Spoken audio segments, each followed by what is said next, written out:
कल भी खाना नहीं मिला, चावल खत्म हो गया, सब्जी खत्म हो गया, कहे तो हम भूख हड़ताल पे चले जाएं। कोई अपनी बात नहीं रख सकता है खाने को लेके, प्रोडक्शन वाले से बोल दीजिए हम खाना नहीं खाएंगे। शमिता और अक्षरा के बीच में लड़ाई हुई। वेलकम बैक दोस्तों, बिग बॉस रिव्यू में आपका स्वागत है। हम आज देखेंगे डे 3 यानी कि एपिसोड नंबर 3 में क्या क्या हुआ। आज हम लोग डिस्कस करेंगे एक एक चीज जो आपने मिस किया। बिग बॉस में आज का दिन बहुत रोमांचक रहा। बिग बॉस जिस नाम के लिए जाना जाता है वो स्टार्ट हो चुका है मेरे हिसाब से। बिग बॉस में हमने आज देखा शमिता और अक्षरा के बीच में लड़ाई हुई। किस वजह से हुई हम लोग डिटेल में जानेंगे। दरअसल ऐसा हुआ, शमिता के लिए बिग बॉस जो है अलग से फूड भेजते हैं उनका नाम लिखकर, जिसमें भागीदारी है नेहा भसीन का। दोनों के लिए ओट्स मंगाए जाते हैं, तो उस पैकेट पे, ओट्स के पैकेट पे शमिता शेट्टी और नेहा भसीन ऐसा नाम लिख के भेजा जाता है। तो ये पर्टिकुलर किसी का डाइट फॉलो होता है, उसके लिए ही ये भेजा जाता है। तो दोस्तों ये लड़ाई सिर्फ और सिर्फ उस वजह से हुई। अक्षरा का कहना था उन्हें कोई भी खाना नहीं मिलता है, खाना ख़त्म हो जाता है, सब्जियां ख़त्म हो जाती है, चावल ख़त्म हो जाता है। तो ये जो मेन मुद्दा है राशन का, राशन कोई भी कैसे भी इस्तेमाल कर रहा है, ये हमेशा हमने देखा है बिग बॉस के फर्स्ट वीक में ऐसा ही होता है, क्योंकि लोगों को आदत होती है अपना बना के खाने का, अपना डाइट फॉलो करने का।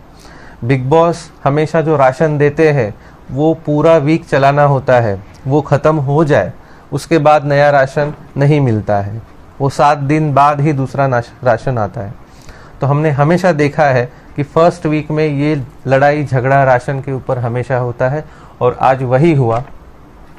अक्षरा को सब्जी नहीं मिली, चावल नहीं मिला, खाना ख़त्म हो गया, ऐसे उनके कंप्लेंट्स हैं। उन्होंने प्रोडक्शन वालों को कैमरे में देख के बोल भी दिया कि मुझे खाना नहीं चाहिए, मैं खाना नहीं खाऊंगी। इसके बाद में शमिता ने अपना पॉइंट रखा कि वो पर्टिकुलर जो डाइट होता है वो हमारे लिए आता है, तो हम किसी को नहीं देंगे। और इस वजह से शमिता नेहा पे भी गुस्सा थी। नेहा का कहना यह था कि मेरे हिस्से का जो ओट्स है वो मैंने अक्षरा को दिया था खाने के लिए, तो फिर शमिता को इस पे गुस्सा होना नहीं चाहिए था। तो दोस्तों इस बात पे उनका झगड़ा हुआ था, शमिता और बिटवीन नेहा और बिटवीन अक्षरा। तो उसके बाद वहाँ पे भी प्रतीक अपना घुस पड़े और वहाँ पे भी झगड़ा उन्होंने शमिता के साथ कर लिया। दोस्तों नेक्स्ट सीन में बिग बॉस ने भेजा घर के अंदर बाहरी दुनिया से सीमा कपाड़िया, जो कनेक्शन क्वीन है, जो बाहरी दुनिया में कंपैटिबिलिटी बताते हैं बिटवीन कपल्स, और बहुत सारी शादियां उन्होंने करवाई है। उनको घर में कनेक्शन जानने के लिए भेजा गया, जो हमारे 6 कनेक्शन हैं उनके बारे में। तो उनका और कनेक्शन का हर एक कनेक्शन को बुलाया गया सामने सामने, उन्होंने हर एक कनेक्शन से बात की। तो बिग बॉस ने अगला टास्क दिया कनेक्शन नंबरिंग देने का। फर्स्ट नंबर पे जो रहेगा वो सबसे अच्छा कनेक्शन, और नंबर 6 पे रहेगा वो सबसे कम अच्छा कनेक्शन। तो इस पर से आपसी सहमति हो नहीं पाई। सबसे आगे खड़े हो गए आके हमारे टांग अड़ाने वाले प्रतीक और अक्षरा। 2 नंबर पे आके खड़े हो गए शमिता और राकेश जी। 3 नंबर पे आके खड़े हो गए रिद्धिमा और करण। 4, 5, 6 पे कोई खड़े होने को रेडी हो नहीं रहा था। तो जाहिर सी बात है आपसी सहमति हुई नहीं इस पर। बाद में इस पे बहुत सारा झगड़ा हुआ।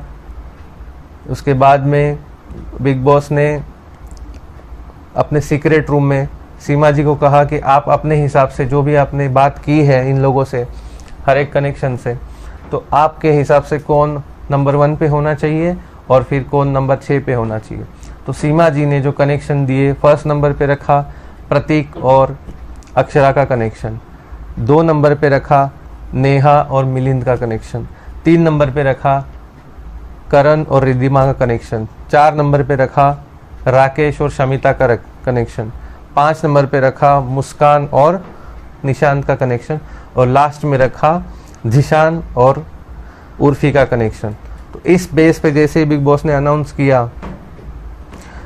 तो फर्स्ट नंबर पे जो रहे थे उनको बिग बॉस ने कैप्टन बना दिया। तो यहीं पे सब गेम जो है उल्टा पड़ गया। आपने देखा कि दिव्या को इस चीज़ से बहुत गुस्सा आ गया।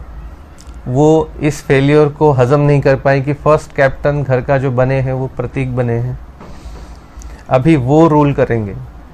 आपको पता है दोस्तों, जो कैप्टन होता है वो हमेशा घर को चलाता है, वो ड्यूटी एलोकेट करता है, घर में जो भी रूल्स होंगे उनको फॉलो करवाना उसका काम होता है। कैप्टन कोई भी काम नहीं करता है और कैप्टन को सबसे बड़ी इम्यूनिटी मिलती है, वो नॉमिनेशन से हमेशा बाहर रहता है। तो ये सारे बेनिफिट्स जो होते हैं वो कैप्टन को हमेशा मिलते हैं। तो इस वजह से दिव्या को बिल्कुल भी अच्छा नहीं लग रहा था। दोस्तों, अगर ये रिव्यू आपको पसंद आ रहा है, वीडियो अगर आपको पसंद आ रहा है तो प्लीज़ इस वीडियो को लाइक कीजिए, इस चैनल को सब्सक्राइब कीजिए और ज़्यादा से ज़्यादा इसको शेयर कीजिए। इसके बाद के सीन में दोस्तों प्रतीक और अक्षरा ने सबको ड्यूटी एलोकेशन किया एज अ कैप्टन। इसमें सबसे पहले जो दिया है खाना और चॉपिंग और किचन का काम, ये जो काम दिए है उर्फी, जीशान, मुस्कान और निशांत को, वो अल्टरनेट डेज पे अपने को जैसे भी चाहिए वैसे वो काम करेंगे अल्टरनेटिवली। ये काम जो है उनको पूरा वीक भर करना होता है। अगर आपको पता नहीं है तो मैं बता दूं, जो भी काम एलोकेट होता है कैप्टन के द्वारा वो उनको पूरा वीक करना होता है। तो ये जो चीज़ है उनको कोई भी वॉलंटरी हेल्प कर सकता है, अगर उनका कोई दोस्त है तो उसमें, तो उसको आप समझ सकते हैं कैसे हो सकता है वीक भरे काम। दूसरा ड्यूटी है करण और रिधिमा को बर्तन साफ करने का। ओके, तो बर्तन साफ करने में सिर्फ कुकिंग के बर्तन आते हैं, पर्सनल बर्तन जैसे चाय का कप, प्लेट, ये साफ नहीं होना, नहीं करना है उनको। थर्ड जो आता है नेहा भसीन और बग्गा को दिया है गार्डन साफ करने का काम, यानी गार्डन क्लीनिंग का काम। और उसके बाद बेड, हॉल और वॉशरूम क्लीनिंग का काम शमिता और राकेश जी को दिया गया। तो ऐसे ड्यूटी एलोकेट की गई जो सबने मान ली, यहाँ पे कोई किसी को प्रॉब्लम नहीं हुआ। ये जब चल रहा था उसी दौरान दिव्या ने राकेश को गार्डन एरिया में लेके जाके बहुत सारी चीज़ें कही। दिव्या ने राकेश से कहा कि प्रतीक ने उसे करण जौहर के सामने जलील किया, बुरा भला कहा, जो क्या ज़रूरत थी कहने की।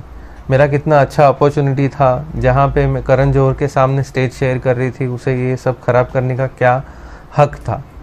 तो ऐसा उसने राकेश से कहा। उसके बाद राकेश से उसने बोला कि ये प्रतीक मुझे दिन भर घूरते रहता है, जो मुझे अच्छा नहीं लगता है, जिससे मुझे गुस्सा आता है। तो ये भी कंप्लेन राकेश से किया।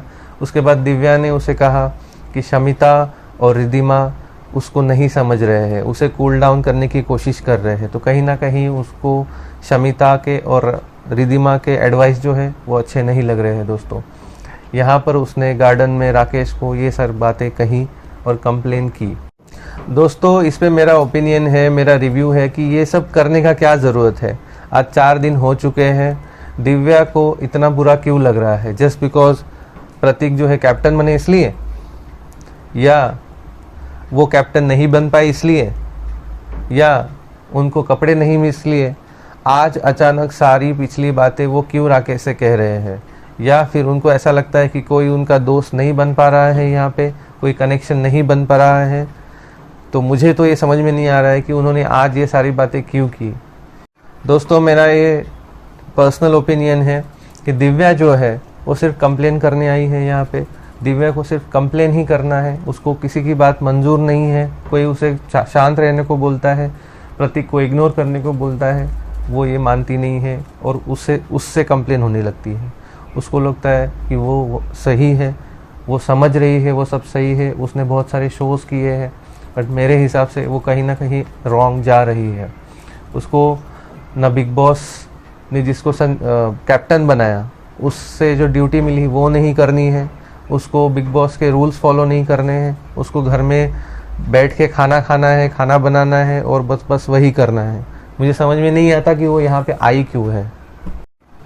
दोस्तों, इसके बाद बिग बॉस ने लड़कियों के सारे कपड़े दे दिए, ये बोल के कि बाहरी दुनिया में जो इनका प्रदर्शन रहा है वो बहुत अच्छा रहा है और उस बेस पे लड़कियों को सारे कपड़े दे दिए गए। तो इधर ही ये एपिसोड समाप्त हो जाता है। दोस्तों, अगर आपको मेरा वीडियो पसंद आया तो प्लीज़ मेरे चैनल को सब्सक्राइब कीजिए, वीडियो को लाइक कीजिए और नोटिफिकेशन बेल पे भी क्लिक कीजिए। और भी पसंद आया होगा तो प्लीज़ शेयर कीजिए। Thank you so much.